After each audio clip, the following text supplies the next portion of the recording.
ఖమ్మం కాంగ్రెస్లో అసంతృప్తి జ్వాలలు ఎగిసిపడుతున్నాయి. మంత్రి తుమ్మల తీరుతో తీవ్రంగా నష్టపోతున్నామని పాత కాంగ్రెస్ నేతలు ఆరోపిస్తున్నారు. పదవులు రాక, గుర్తింపు లేక గౌరవము దక్కడం లేదని రగిలిపోతున్నారు. కష్టకాలంలో కాంగ్రెస్ జెండా మోసినటువంటి తమకు ఈ దుస్థితి ఏంటని బాహాటంగానే ప్రశ్నిస్తున్నారు. ఇదే పరిస్థితి కొనసాగితే ధిక్కారం తప్పదని పాత నేతలు నేరుగా హెచ్చరిస్తున్నారు.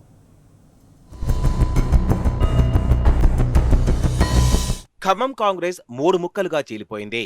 పాత కాంగ్రెస్, తుమ్మల వ్యతిరేక కాంగ్రెస్ గా వేరు కుంపట్లు రాచుకున్నాయి. రేవంత్ ప్రభుత్వం ఏర్పడి 2 ఏళ్లు గడిచిపోయింది. జిల్లాకు 3 మంత్రి పదవులొచ్చాయి.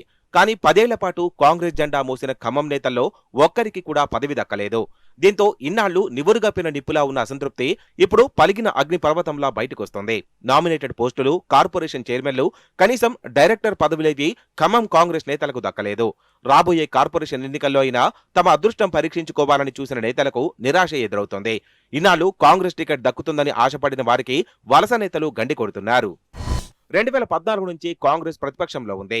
అప్పుడు పార్టీని నమ్ముకొని పనిచేసిన ఖమ్మం నేతలు రేవంత్ ప్రభుత్వం అధికారంలోకి వచ్చాక అడ్రస్ లేకుండా పోయారు. ఏ మంత్రి తమను దగ్గరకు తీయకపోవడంతో ఎవరి దారిన వారు బ్రతుకుతున్నారు. పార్టీ కార్యక్రమాలకు కనీసం పిలుపు అందడం లేదని ఆవేదన వ్యక్తం చేస్తున్నారు. వచ్చిన గుర్తింపు, గౌరవం దక్కడం లేదని మదన పడుతున్నారు. తమది అసలు కాంగ్రెస్ అని, కష్టకాలంలో పార్టీ జెండా మోసామని చెప్పుకునే కార్యకర్తలు, నాయకులకు ఎలాంటి పదవి దక్కపోవడంతో తీవ్ర అసంతృప్తిలో ఉన్నారు. మంత్రి తుమ్మల ఇతర పార్టీ నేతలను కాంగ్రెస్ లో చేర్చుకోవడం ద్వారా తమకు చెక్ పెడుతున్నారని ఆగ్రహం వ్యక్తం చేస్తున్నారు. మైనారిటీలు, బీసీలు ఇలా అన్ని వర్గాలది అదే దుస్థితి. కొందరు బయటపడుతున్నారు, మరికొందరు లోలోన రగిలిపోతున్నారు. మంత్రులది అధికార దర్పం. ఏ పార్టీలో ఉన్నా ఆయా మంత్రుల వెనక తిరిగే అనుచరులదే పెత్తనం.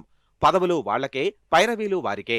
పోలీస్ స్టేషన్లు, ప్రభుత్వ కార్యాలయాల్లో కనీసం మాట కూడా చెల్లుబాటు కాకపోవడం కాంగ్రెస్ నేతలను తీవ్రంగా కలిచివేస్తోంది.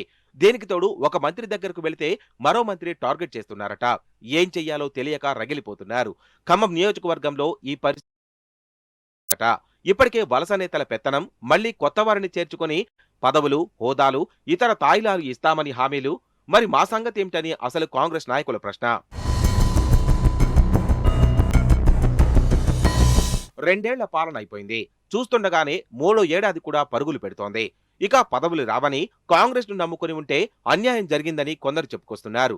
మంత్రుల వల్లే తమకు అన్యాయం జరుగుతోందని పబ్లిక్ గానే విరుచుకుపడుతున్నారు. మరి వారి వేదనను పీసీసీ, ఏఐసీసీ వింటుందా, లేక అరణ్య రోదనే అవుతుందా?